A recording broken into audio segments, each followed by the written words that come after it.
I don't think it would work out well in the MLB because a lot of times when there's a pickoff, it's one of the most electric plays you see in baseball. In like a big moment, the play when a pitcher picks someone off, a lot of fun. But then the electronic strike zone, imagine watching and I mean, I'm assuming would there be an umpire, like a robot umpire? I think there would still be an umpire behind the plate to rule if a runner is out at home plate, but that's it. I don't know how it's going to be. I really don't. I don't know how it would look. It would definitely be a little different, but man, I'm going to tell you, I do not like the electronic strike zone, and the fact that they're actually putting it in the minor leagues in AA. Is a little concerning because that means that the MLB is seriously considering these rules, and we might actually see this in the future. Enlarging the bases, I don't get how this encourages more stealing. Like, I know it maybe like by a couple inches, it shortens the distance, but like teams don't want to steal. In the new analytics, we saw that in Moneyball. Teams don't want to steal; they want to get thrown out at second base.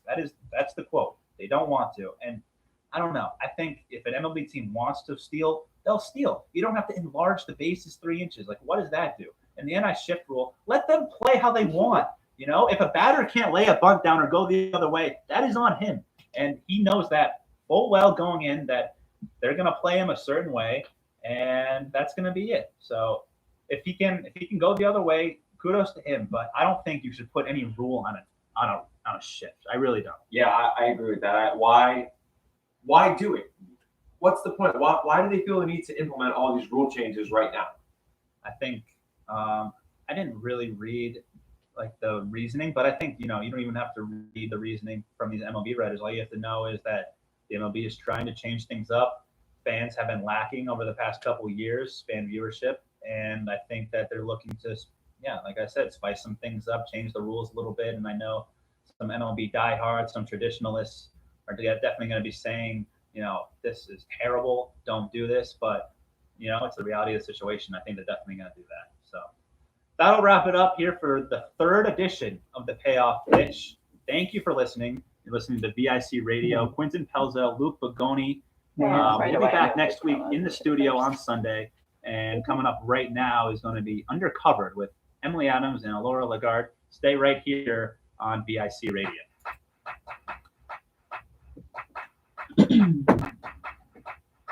Welcome to the Weekly Pitch on VIC, your home for the hottest takes. Hello, everybody. Good morning, everyone. It's me, Laura Lagarde. I'm Emily Adams, and welcome back to Undercovered, our show where we talk about undercovered issues in sports from the week. This week, we have a full docket of topics that 100%. We're going to be covering. And as you know, all the time, there's always something that goes on in the sports world, be it either good or bad. So with that being said, let's jump right into it. Exactly. So the first person we're going to be talking about today is actually going to be Meyers Leonard. He is a center for the Miami Heat. And you might know his name, of course, like being a center of the Miami Heat and just being on the team with Jimmy Butler and Tyler Hero. But we're going to be really going in on something that happened on Monday that was reported in on Tuesday. And it came to the point of Meyers Leonard playing a game called Call of Duty and live streaming it while he was playing. But when he was live streaming it, he was saying such vulgar anti-Semitic slurs and other profanities that are just horrible, not okay. And he got caught saying these things. Yeah, so for those who might not be super familiar with the situation, Meyers Leonard is pretty active in like the online gaming and streaming community. Mm-hmm. So he was on Twitch and, streaming live to probably a few thousand people. And I think he has like 100 and something thousand followers. Yeah. So he used a really horrendous anti-Semitic slur several times towards another player that he was playing with. And he has faced pretty swift consequences from this so far. So he is now away from the Heat indefinitely. Yeah. He was fined $50,000 by the NBA, which is the maximum currently allowed by their rules. Mm-hmm. And he was also suspended by the NBA for a week from all Heat facilities and amenities and things like that. And they're now going under an investment MBA along with the Heat organization are going through a thorough investigation of the matter at this point. And he's also been dropped by a computer company, Origin PC, and also Astro Gaming. So he no longer has his partnership deals with either of them. So I think that is good to see that he's facing both professional and financial consequences 100%. for this, and that they've come about pretty quickly. You know, the Heat CEO is Jewish, so that obviously makes this very personally hurtful for him. And I think really has inspired a lot of, you know, this really swift action. But it's also notable that Leonard was currently out injured anyway. So for the Heat to suspend him is not as big a deal as it would be if it was, you know, a starting If it was star. like Jimmy Butler saying Right. something like that. So I think it's really good to see these consequences play out. But I do question if the Heat needed him, if they would have played out this quickly. If it would have taken, that's a really good question to ask because I feel like a lot of times we see with different people of high positions of power and authority when they do say racist slurs and problematic statements that sometimes they're not always the consequences aren't as severe as what we thought they were going to be, you know. And I think that that's a problem in this world. In this case, even though he wasn't playing, like he's not a prominent player. He's not like someone that everyone, like people do know about him. Everyone who really loves sports knows about him, but like not everyone is going to be like, oh, okay. He's not LeBron. Exactly. Like, but what was really annoying to me was the apology that he put out there. Because for some reason, I feel like everyone has the same apology when something like this happens. They say, I didn't know what it meant. I'm very ignorant to this. I acknowledge my mistake. And it's just like, you seem so comfortable saying the word. Like, so clearly, this is something that didn't just happen. I'm sure someone has told you before what it meant. You are a 29-year-old man. You should know what the word means and not to say it. And that's the thing is, you know, like discourse around, you know, something like the N-word is really prominent. So like that's something that people hear in music and things like that fairly often. So like personally, I believe it a little more if it's someone who's, you know, grown up in a super white area, in a super rural conservative area where they're not, you know, exposed to that discourse. But the slur that Myers Leonard used is not something you hear a lot. Like it's not a word that just gets thrown around very often. So for that to be the word that your mind went to, like you had to know something. Like Exactly. that is not the first word that your mind should jump to. Exactly. And I think that was what really rubbed me the wrong way about his apology. It's like, I mean, I had heard the word maybe once or twice in my life. I've never heard ever it before this. Yeah. Right. So it's like, you know, and obviously like Jewish people have it used against them and are hearing it more often, but it's still, it's not a word that is like in our popular culture very much. And so it's not just a word that he like casually picked up somewhere from listening to some song or watching some show. Like you don't hear that word thrown around like that. And I think that's what really disturbed me about this whole situation is that he not just once, but several times in that string of insults used that word and then like tried to pretend he didn't know it. But if you don't know what a word means, you're not that comfortable throwing it around.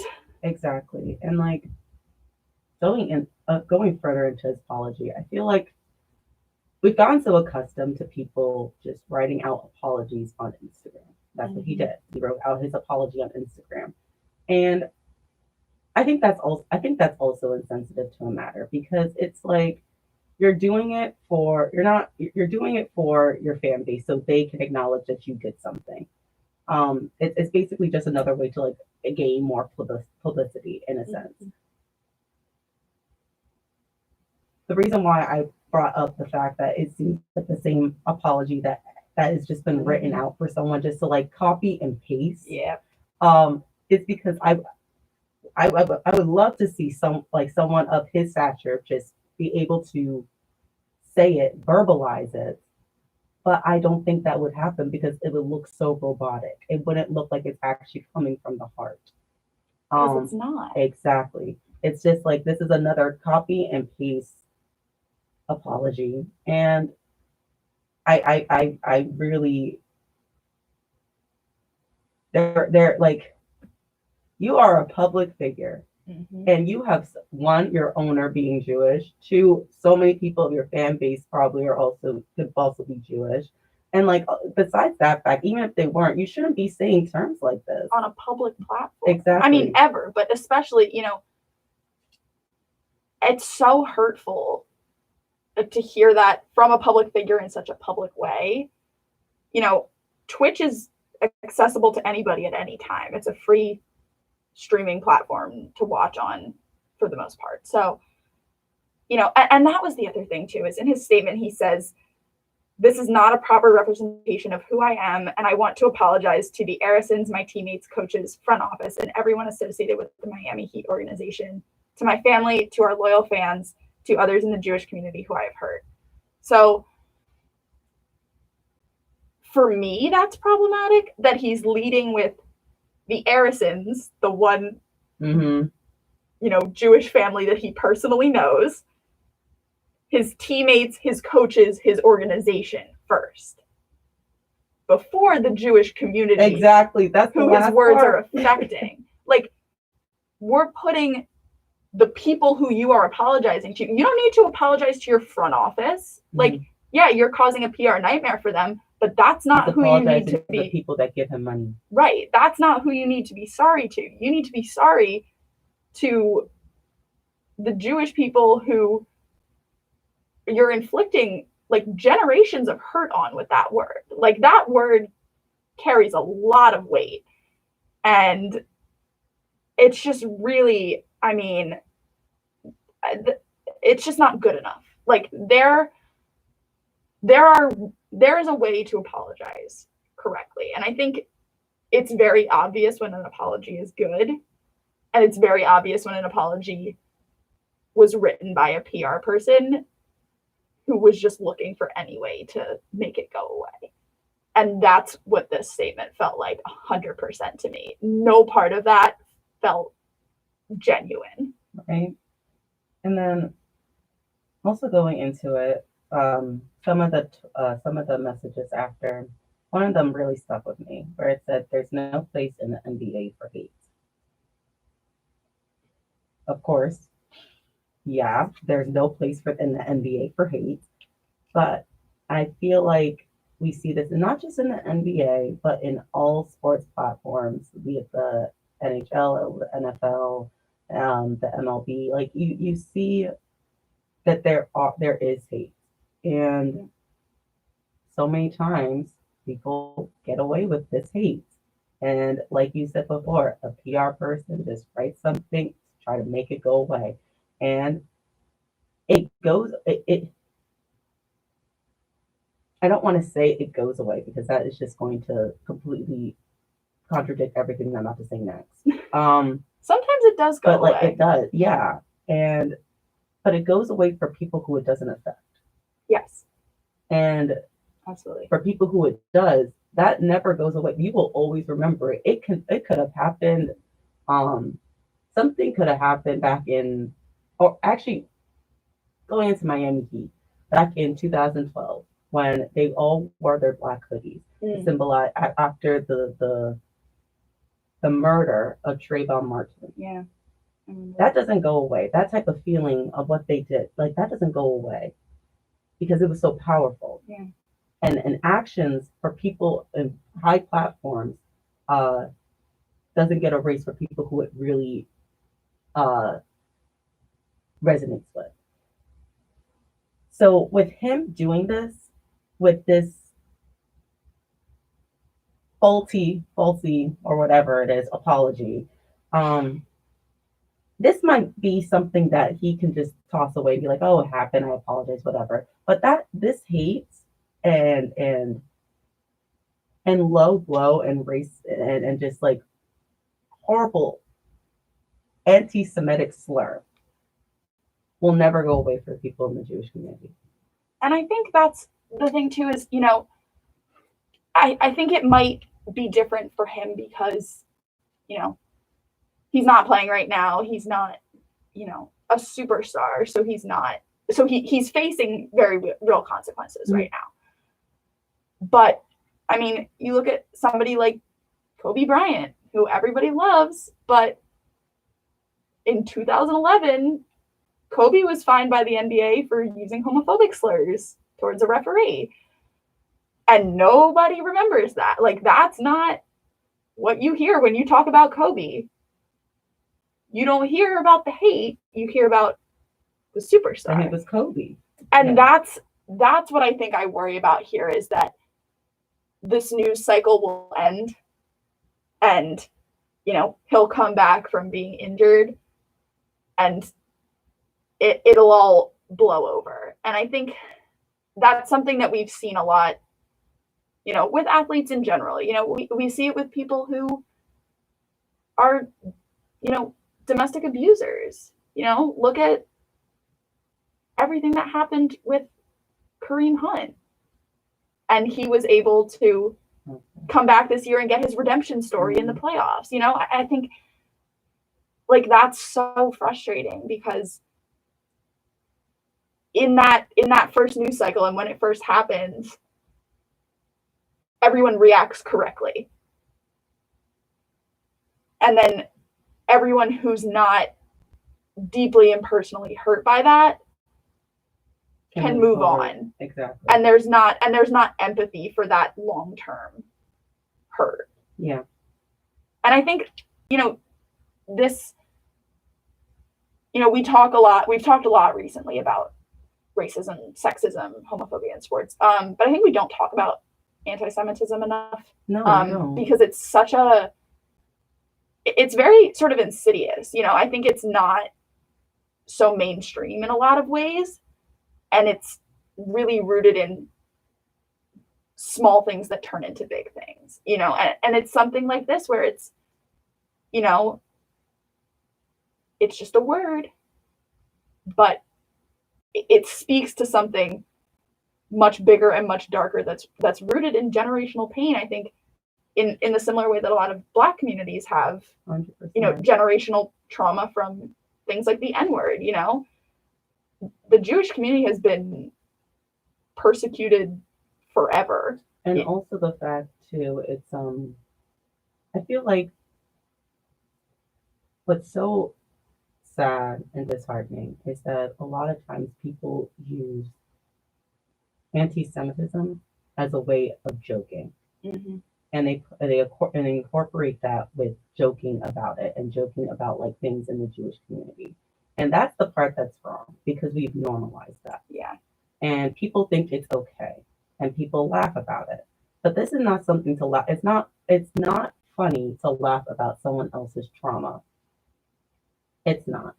It's just it's simple. That's simple common sense. And him doing this is just like it's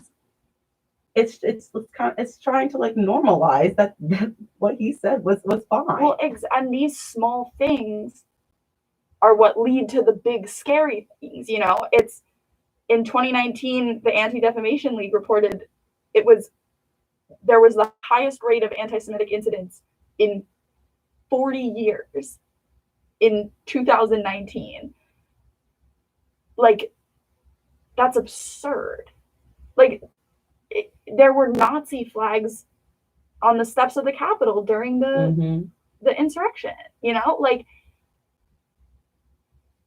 anti-Semitism isn't something that I think we think about a lot, but it's like so deeply rooted in American culture.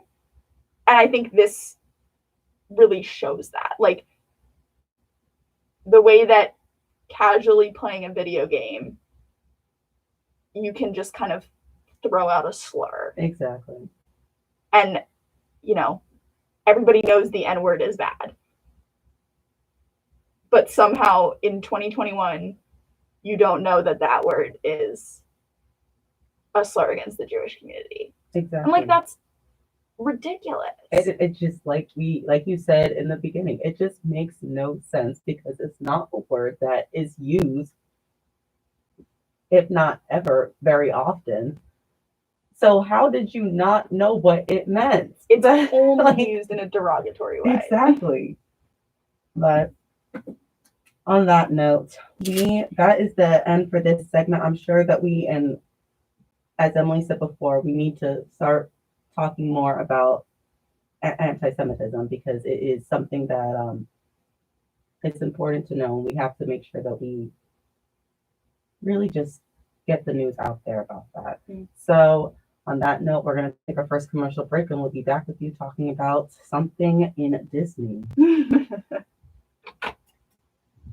If you found $20 on a walk, you would think that's a lot of money. If you had to read Okay, I 20 tried to books play in an your ad class, before you we would think that's a started, lot of money. and it like didn't work. Stay awake for And I was 7 like, hours straight, so, you I think forgot it's a to play lot. our show On the intro. weekend of April 16th, 4 VIP Wait, radio DJs You know that little thing shows that's like, that no, stay it's awake for Undercovered. 20 Oh, yeah. hours I forgot to play it. That's Staying But up for I 50 tried to play an ad and it like 50-hour didn't marathon work, and benefits I had to go certificate look at a golden picture of the start. board that I took More last week information because at this wasn't turned on. 50hours.com.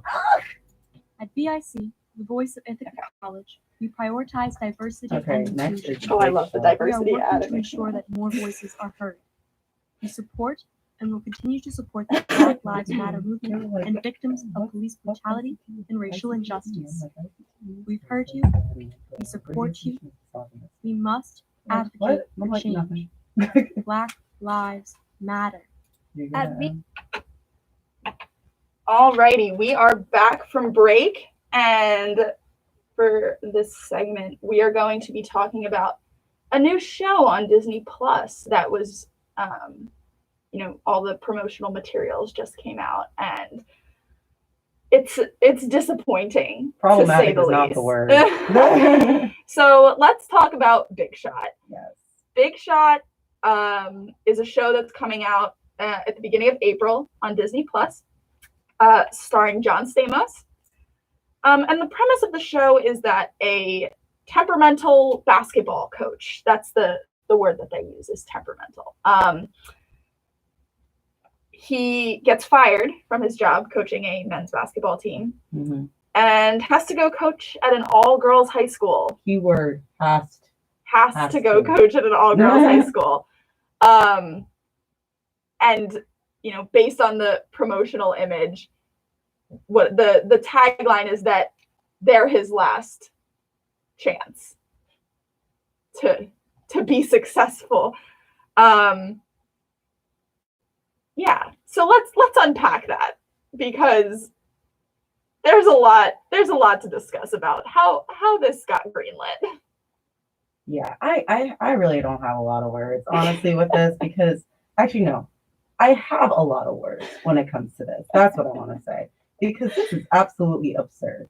For any of you who didn't watch Full House, John Stamos was Uncle Jesse. Just want to clarify that, just to make sure we have anyone who was born in like 2007 or something listening on this. But yeah, for anyone who hasn't seen the promo photo of this, it's so problematic in so many different ways that it's hard for me to even like not want to go off and like tweet so many tweets to Disney about this, because it's okay, let me go in order right now. Big Shot, as Emily said, is about this coach who used to coach for a men's basketball team in college for the college level. Was seen as being too problematic, and then he has to go.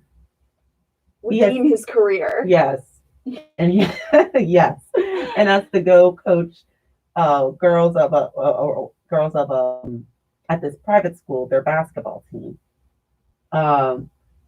And the promo shot is just so absurd. John Stamos is literally putting his hand up on his cheek like he's in like pain, listening to women talk to him. Mhm. That's the first problem, because it just is going into this whole thing that like what women are saying is just nagging, and it's nothing else, and men look in pain by listening to them.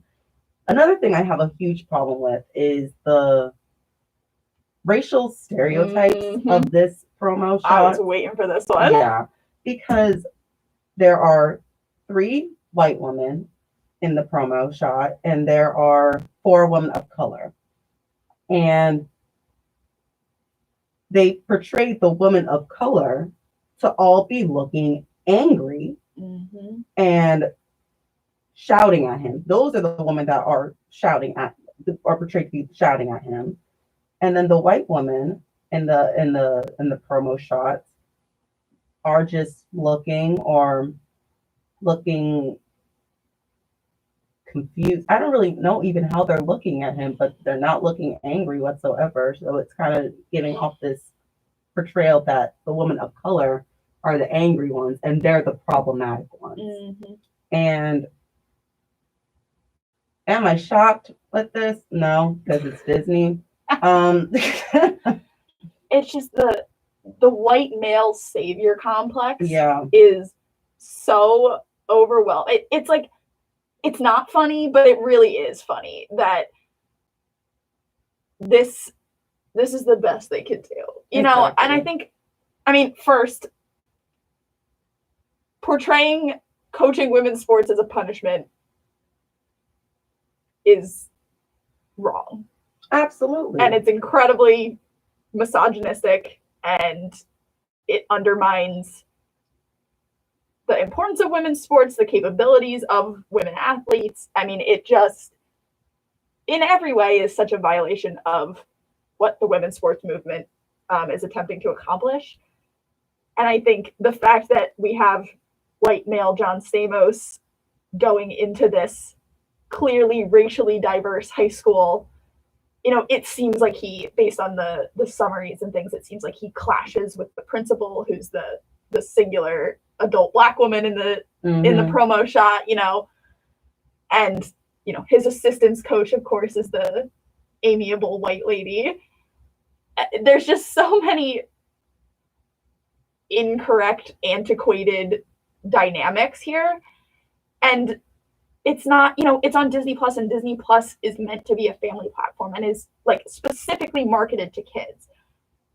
And the idea of young girls like watching this like just makes me uncomfortable. Like, I don't want little girls who are in sports being like, oh, well, we're the bottom tier. The career goal is to coach men.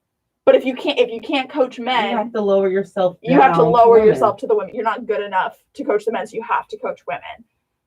And like, that's so harmful. And it, you know, it seems like, oh, it's a lighthearted Disney show, but like, that messaging is so toxic for kids who are gonna internalize it. Yeah, and going into that too, it's like when you see women playing sports and doing their thing, doing their work, right? Mm-hmm. They are going in, they are working hard, they are sweating, they are playing, they are doing whatever, they are sprinting, they are running, they are jogging, they are doing everything that they can do to be the greatest that they can be, right? They are putting in the work. And it's so demeaning. Mm-hmm. It's so demeaning. And if you want to make a show about women's basketball, so be it. But do it in an accurate standpoint, okay? And Don't make do it it in about this type women. of exactly. Don't make it about John Stamos. Exactly. This is complete. Like I want to watch one episode just to see, like just to see what type of way this is going to go in. Maybe we'll do a review We when it comes we out should in April. honestly do a review because this is just. I just cannot believe that they are sending out this message to girls, women, trans girls, trans women, men, and boys. Like you're sending out a message that women are less than, Mm-hmm. and the only way we can be more than is through the leadership of a man, and that's not right. Yeah. And I did a little research here. There's 4 executive producers of the show. Would you like to guess how many of them are female? 1. Nope. 0. Yep. Oh wow. Not one woman is associated with the production team of this. I know the director is the brother of the show Everyone Loves Raymond. So that's or the writer. Yeah, the director, they're all. It's the core team of executive producers. All 4 of them, the ones who pitched and wrote the idea. All 4 of them are men.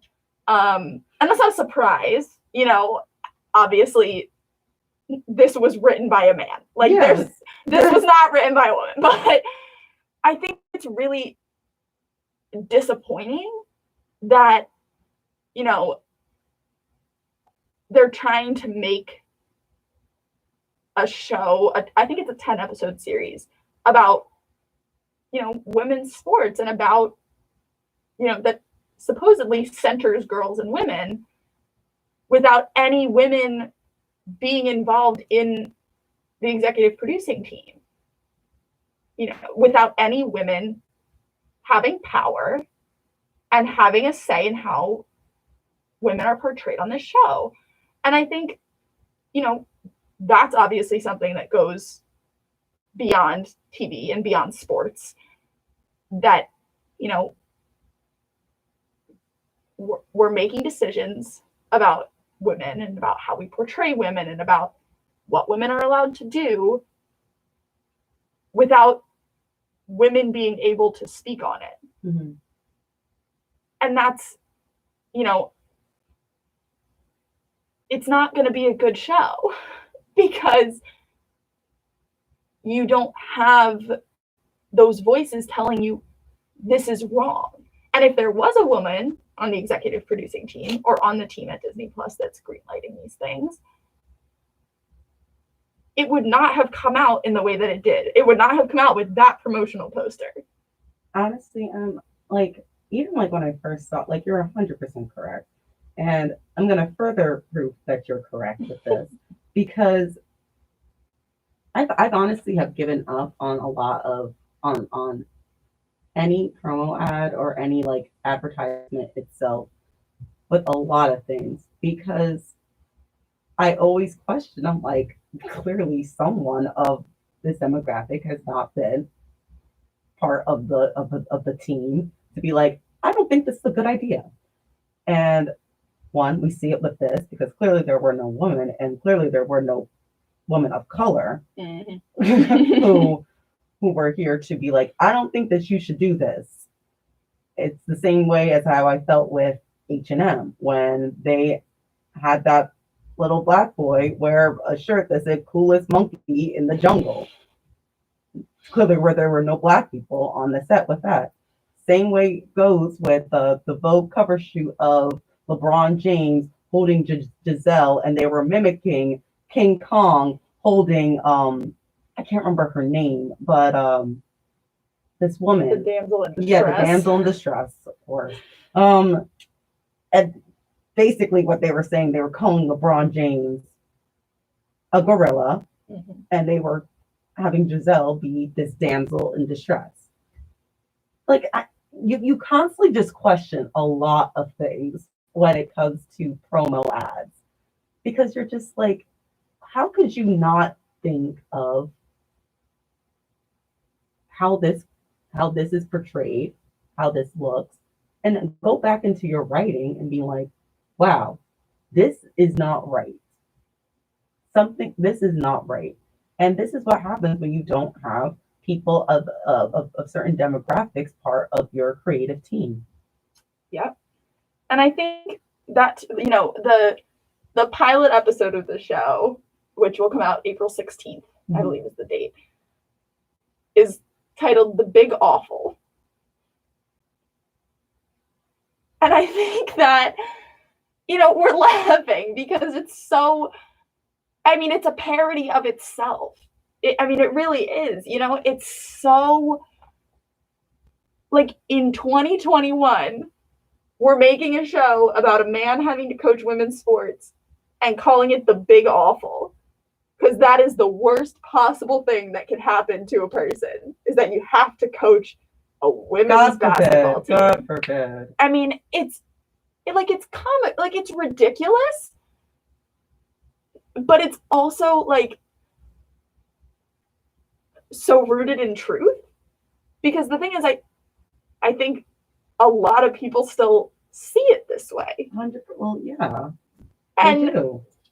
So we're just reinforcing these, like, really toxic, misogynistic narratives that, so many women are trying so hard to unpack. You know what I mean? Like, the work that the WNBA is doing, the work that the U.S. women's national team is doing, the work that, women Olympic athletes are doing to advocate for the women's sports space and prove that women have a place in sports and are equal in sports. Like, that work has come such a long way. And I think because I'm so ingrained in the women's sports space myself with, the media that I follow and things like that, I think that things are getting better. And then something comes in from the outside like this, and it makes you go, oh, it's getting better in my world, but it's not getting better in the world. Yeah. And I think that's really concerning because, even, this is coming out on Disney. Disney owns ESPN. And ABC. Like, Disney owns major outlets that are covering sports. So this culture and this, type of idea, it's ingrained in the company, if it has gotten to this level of production, that's ingrained in the company. And that, because Disney is so massive, that goes so far beyond just this one show, and just this one, bad poster. That's why ESPN doesn't cover women's sports well. It's why women's sports are so underrepresented in sports media, because the companies that dominate, companies that are owned by people like Disney, don't care. And they see women's sports as less than, and that's so obvious here. And the way that they do, the way that whenever I watch ESPN, the way that they do diversify is by getting Black women as their reporters, not even reporters, as their hosts for shows like for shows, and they have two male debaters usually, but they don't ever report or talk about women's sports. They just, and as you were saying before, they don't cover it well. That's all I would say about that. They just don't cover it well. And it's so upsetting that this is still the culture after years. And that's why it's so upsetting when you see, what's it called? Whenever you see posts about like how much they're trying, how how much diversity they are in, that how much diversity they have, how much they care about the topics of race. How they're going And to change and be exactly. And it's just like you haven't changed because you're still doing things like this. And it really makes me think and wonder, do you even have people that are actually, or are you even educating yourself on these matters? Because it really seems like you're just following the trend. Yeah. You like, someone calls you out on Twitter one day, and then you try to change everything for like a week, and then you go revert back to like your normal ways. Like, that's exactly how I see this. Because if you were really changing, you would not have made a show like this. And that's the thing, we talk about representation being important, but representation means more than, seeing a Black female reporter or seeing Black female actors or, just seeing women doing reporting. Like,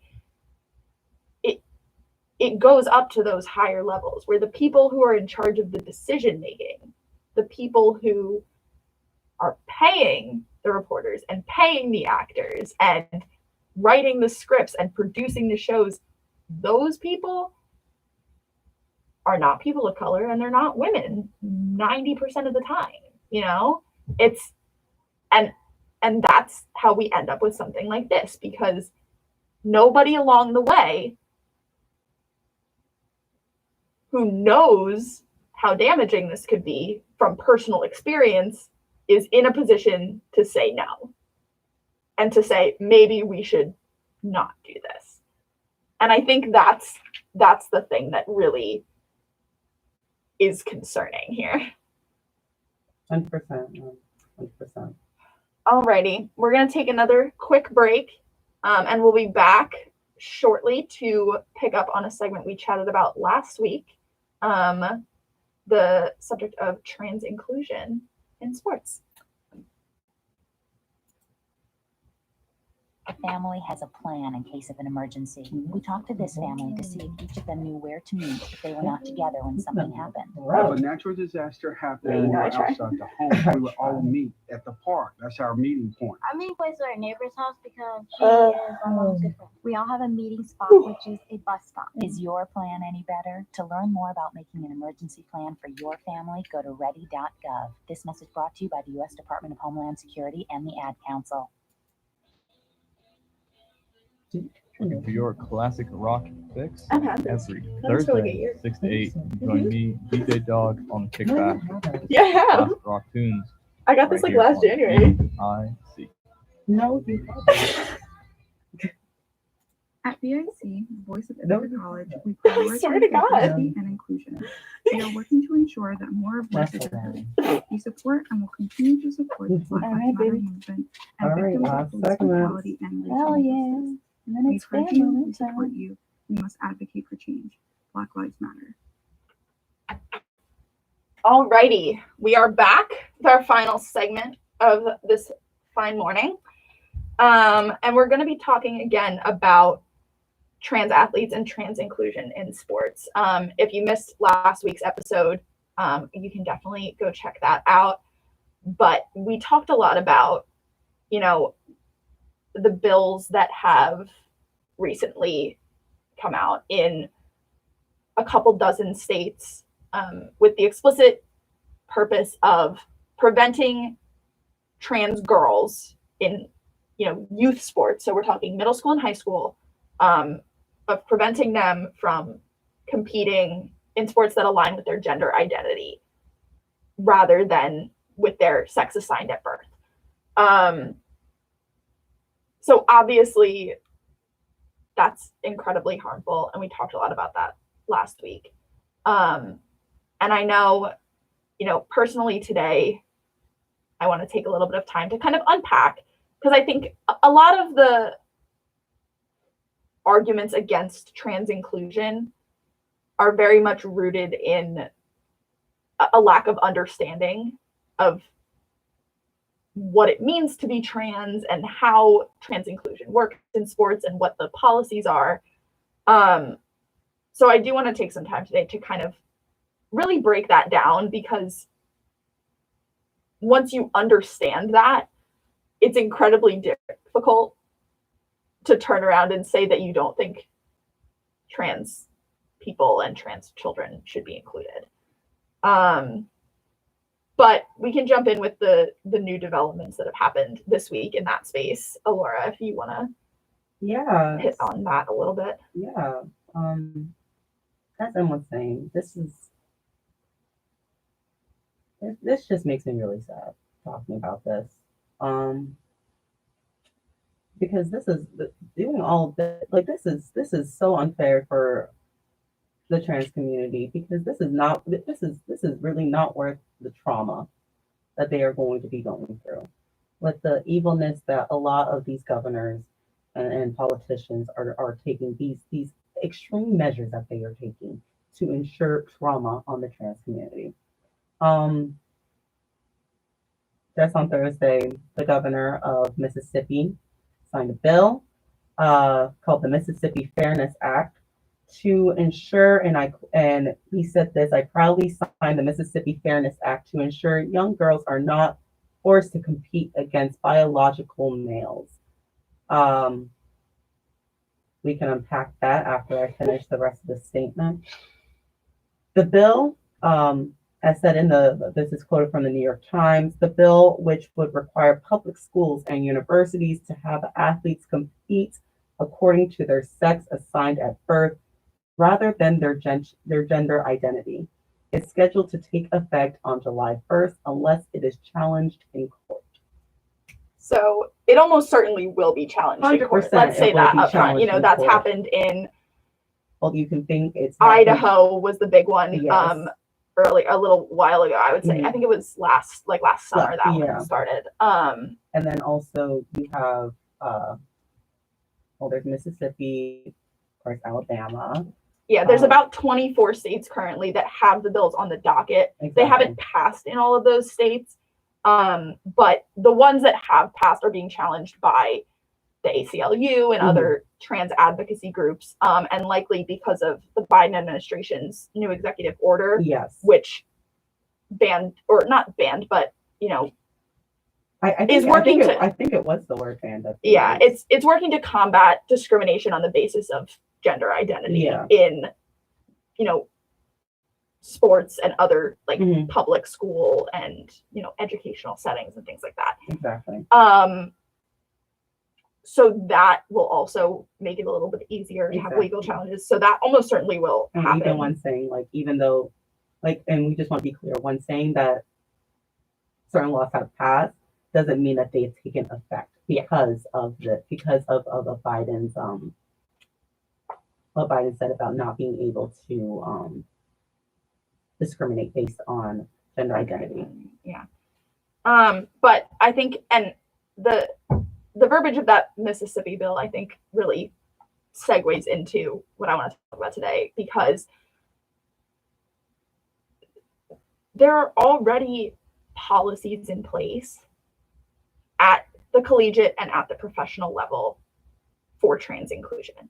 So for those who don't know, in the NCAA, you have to complete a full calendar year of hormone replacement therapy.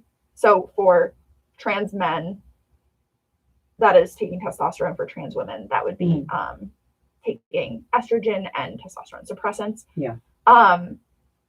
So for trans women, you're required to complete a year of hormone replacement therapy in order to compete with women, with your gender identity. For trans men, you can compete with your gender identity regardless of whether you're taking hormones or not. But you cannot compete with a women's team once you start taking hormones. So that's the basics of the NCAA rule. So there's policy in place. The NCAA commissioned several studies about, the advantage of testosterone and, a post-puberty male body. And this is what they've settled on as the way to even the playing field. At the Olympic level, it's significantly more difficult. At the Olympic level, you have to have had your testosterone at the lowered level for a full year before you can compete. So for the NCAA, it's you start, hormone treatments, and 1 year from that date, you're eligible to compete again. At the Olympic level, it's even stricter. It's once your hormones have come down to the level that they deem acceptable, you have to maintain that for a full calendar year before you're eligible to compete. There have been no trans athletes that we know of in the Olympics since 2003, which is when trans athletes were first eligible to compete. No, yeah. In Tokyo, the most that there can be that we know of is 3. There are 3 people who are trans currently trying to qualify out of 11,000 athletes who will compete in Tokyo. So this is not some epidemic of trans people taking over women's sports. In fact, there's almost none of them. 3 out of 11,000. Well, that's exactly what the Times article was saying before when it went into the statement. It's just like when asking any of these governors or politicians about this, about what circumstance has there ever been a trans athlete that you can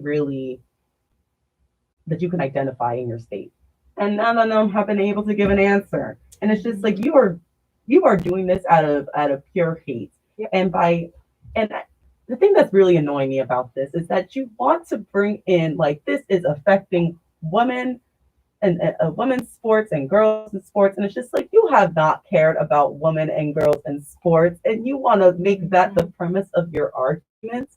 No, you are not going to utilize that. That is not. You have no right to do that. That is, you are harming people of all demographics at this point. You are harming women and girls, and you are harming trans women and trans girls, because you are basically saying women and girls are going to be losers if trans women and trans girls are brought into are able to compete against them, because you are going off this like women and girls are like they will never be good at as good at sports. They are always going to be less than. They they're nothing. And then you're harming trans women and trans girls because you are not allowing them to be part of competition of the gender that they identify with. Mm-hmm. That is so wrong. And you are basically saying like you cannot, like I choose for you. You don't have a right for your own choice. That's wrong. That is so that's so evil. Yeah. And I want to read, the weaponization of women's sport to oppress trans people is such a notable part of this issue because, and I want to read from a statement by the Women's Sports Foundation, which actively advocates for trans inclusion in sports. They operate under the motto, all girls, all women, all sports. They write in their statement on the Biden administration's executive order, actually, there are many well-documented known challenges to girls and women's sports, and we welcome all to join WSF in the fight to overcome them. We implore legislators to stop using girls and women's sports as a vehicle to discriminate. And I think that really encapsulates it. Women's sports face so many real barriers that legislation could help them overcome, whether that's equal pay, whether that's, better Title IX enforcement and better Title IX education. There are so many things that legislators can do to actually protect women's sports, and they've never cared about those things. What they care about is being able to oppress trans communities. And that's what they're now pretending and posturing like they care about the sanctity of women's sport. And I think that's what's so frustrating, is that there is so much actual work that can be done to protect women's sports in legislation, and banning trans athletes actively harms that cause. It really does. It really does. And I think something else to note about this is that we are not alone when saying this, because there was a petition, a letter that was signed by 500 student athletes, 500 plus student athletes, including some Ithaca College student athletes through the Student Athlete Advisory Council. Yeah. So shout out to anyone who signed that from Yes. IC. And it was a letter sent to the NCAA, I believe, to make sure that championship competitions were not held in these states, because they want to make sure that everyone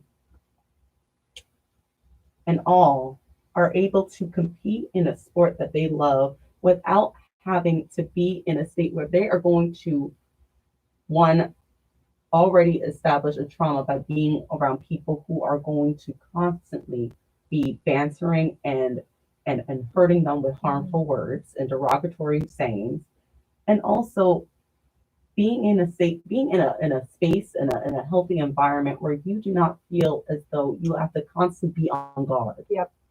And I really do want to shout out, and I apologize in advance if I can't say their last names, but these two women from the track and field team from Washington University in St. Louis, Aaliyah Shinek and Alana Bojar, who were the two women who drafted this letter. So I really do applaud them in that.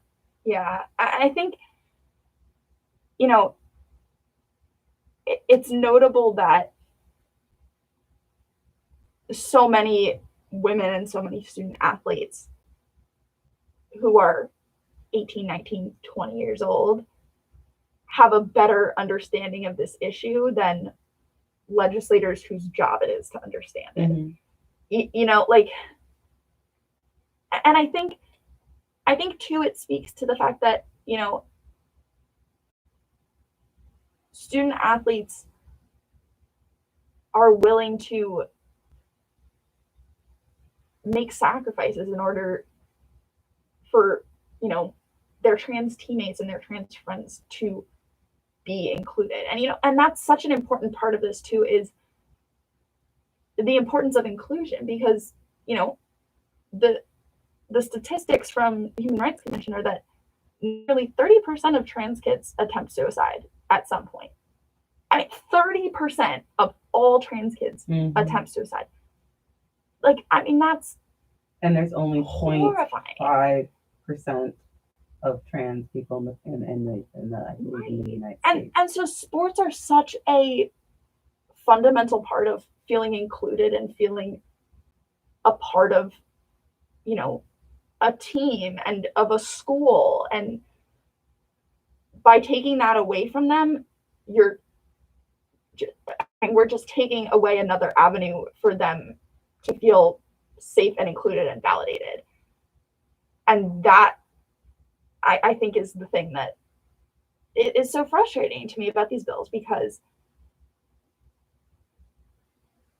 yes, it's about fairness, but it's also about human decency and the humanity to allow people to experience joy. Exactly. Alrighty. Well, we're going to transition out of this now. Sorry, Anne. And into our fan moments of the week, out of our negativity and into some positives. Out of all, as we have been saying, there are a lot of bad things in sports, but there's also some good things that get us a little excited. Yeah. So on this note, I'm actually going to start, because we really talked about basketball, and Emily wanted to give a false statement about how she's her Philly fan and she wants to go into this whole oh, woe is me type of situation about Philly sports not always winning and stuff like that, but she doesn't understand true loss unless you're a true New Yorker and are a Knicks fan. So I have a big fangirl moment because I am so excited to say that the Knicks beat OKC yesterday. I am so ecstatic. I am a huge OKC fan myself. I am, but I was an OKC fan when I had Russell Westbrook back in, and I also have Paul George. But since they both left me, I will always love forever and always my New York Knicks, especially RJ Barrett, because he really did an awesome job with those comebacks. So I'm in a pretty good place. I love that for you. Good. My fan moment is a little different, actually. That's fine. We have very different ones this week. Currently, the NCAA Division I Track and Field Championships are happening. And Laura and I were both track and field athletes back in our prime. Back in the day, when we weren't injured. But yesterday, or 2 days ago, at the championships, Tara Davis, who is a jumper from the University of Texas, set a collegiate record in the long jump of 22 feet 9 inches, I believe it was. I think it was. Which is a collegiate record. It was a championship record. It was a facility record. It was That's a lot of records. It qualified her for the Olympic trials. Yeah. So, that in and of itself was an incredible performance, but it's also notable because she had a really tough start to her collegiate career. She was at the University of Georgia originally, had a really negative experience there. Well, she was really doing her hurdles back then too. And she wasn't released by the University of Georgia to compete at Texas, so she's been enrolled at Texas for now. This is her second year, but hasn't been able to compete. So this was a really huge comeback victory for her. And it's also really cool to see, somebody so young setting world leads and college records, in this year when people haven't even been able to train in a normal way. So just want to give her a shout out, Tara Davis, for that crazy performance. I remember the first time I saw her actually compete. Yeah. It was at the She's unreal. Armory, and it was, I'll tell you one thing, it was definitely different. I think it was for Melrose, the Melrose. Oh, yeah. Yeah. And I was there and I saw, of course, Cindy McLaughlin and saw Tara. It was just like, it was just like greatness upon greatness upon greatness. And you only want these women to succeed. So honestly, yes. Emily, that is a great moment. So yes. Alrighty. Well, we are rapidly running out of time. But thank you so much for listening with us today. We will be back in your ears at 10 a.m. next week. We will be pre-recorded, not live in the studio. But you can check us out on Instagram and Twitter at Undercovered VIC, and on our YouTube channel, which is also Undercovered VIC. We live streamed this episode there as well, so you can check out a full playback later today. Yeah. So thanks so much for listening. Bye, guys. As the midterms roll by and the tests and quizzes pile up by the day, if you feel like you're a little in over your head, consider finding yourself a free tutor at the ithaca.edu/tutoring page. That was a good one. Getting yourself matched up with someone in whatever classes you need, and working out times that fit around your schedule so that you can focus on your schoolwork. I'm shooting with me. VIC Radio. Hello. Hey, what's up? Oh. And good,